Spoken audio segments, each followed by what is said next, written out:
seu propósito, pedindo para que Deus pudesse abrir as portas e as comportas celestiais, pedindo a Deus para que Deus pudesse lhe capacitar, para que ele pudesse crescer a um nível de espiritualidade, e que o Espírito Santo pudesse imprimir na faculdade mental dos irmãos, para que ele pudesse estar firme e constante.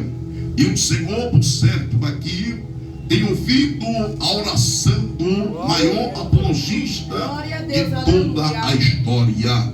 Quando Paulo, ele se alegra, porque ele tomou conhecimento da fé dos irmãos e do amor que eles tinham de um para com o outro.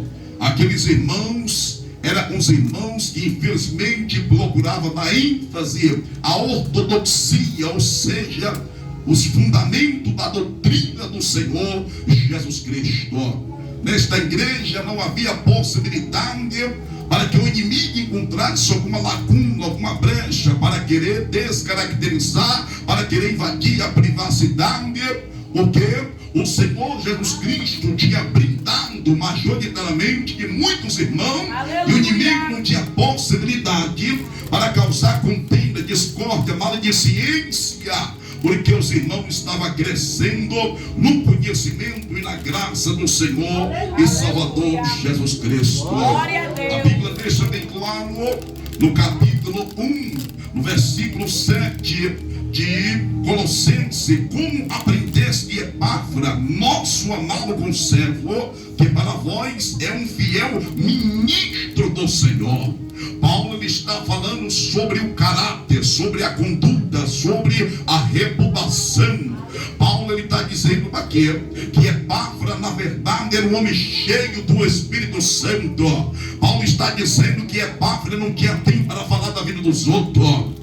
Paulo ele está dizendo que Epáfra era alguém compromissado com a obra, era alguém que tinha uma personalidade prismática, era alguém o qual procurava defender a fé daqueles menos favorecidos. Epáfra era um obreiro de qualidade, era um obreiro que procurava influenciar. Epáfra aqui na verdade ele teve o propósito de assim influenciar a muitos para que pudesse ter uma vida cheia do Espírito Santo. Epáfras na verdade era um obreiro, amado, queridos irmãos, que procurava motivar a igreja a descer na oração e ser cheia do Espírito Santo de Deus.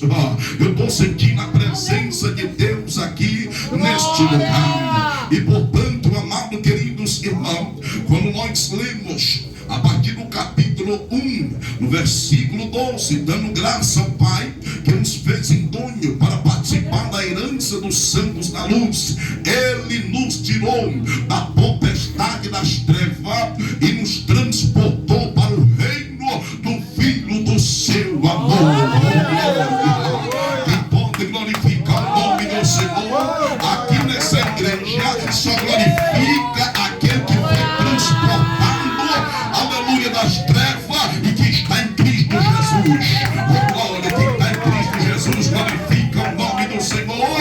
Então nós somos propriedade exclusiva do Senhor Jesus Cristo.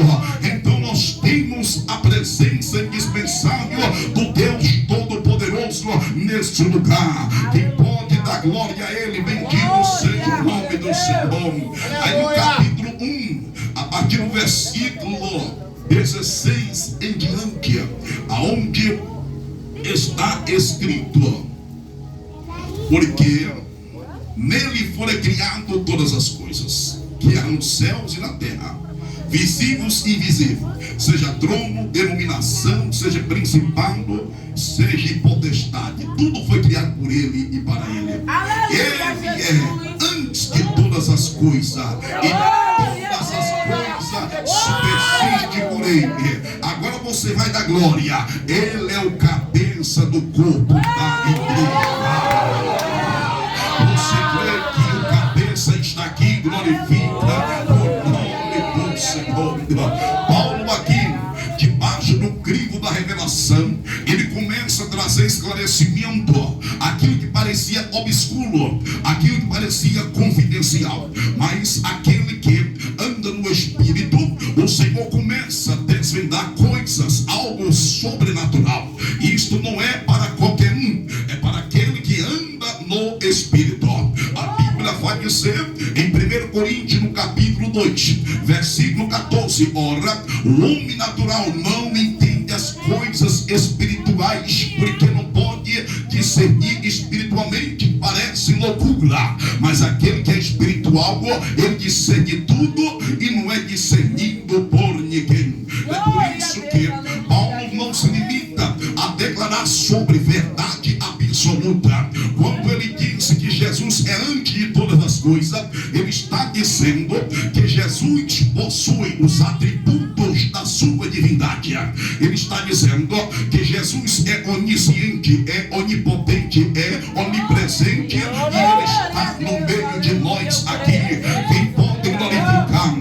Paulo declara em Filipenses, no capítulo 2, no versículo 5, de sorte que haja em vós o mesmo sentimento que houve em Cristo Jesus, o qual, sendo Deus, não teve usurpação igual a Deus, antes aniquilou-se a si mesmo, tomando forma de servo, conhecido como figura humana, e ele foi fiel até a morte de cruz, o qual Deus Pai o ressuscitou, que deu o nome que está acima de todo nome, e que é o nome de Jesus se dobra o joelho nos céus, na terra e debaixo da terra, e toda língua confesse que Jesus Cristo é o Senhor, para a glória de Deus Pai.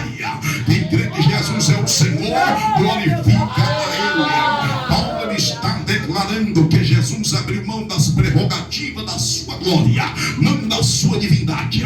O Verbo se fez carne. Ele veio. Quando ele veio, ele venceu Satanás, ele venceu a morte, ele venceu o sistema, ele veio quebrando os paradigmas da religiosidade. Quando Jesus veio, ele veio neutralizando os demônios. Quando Jesus veio, ele veio operando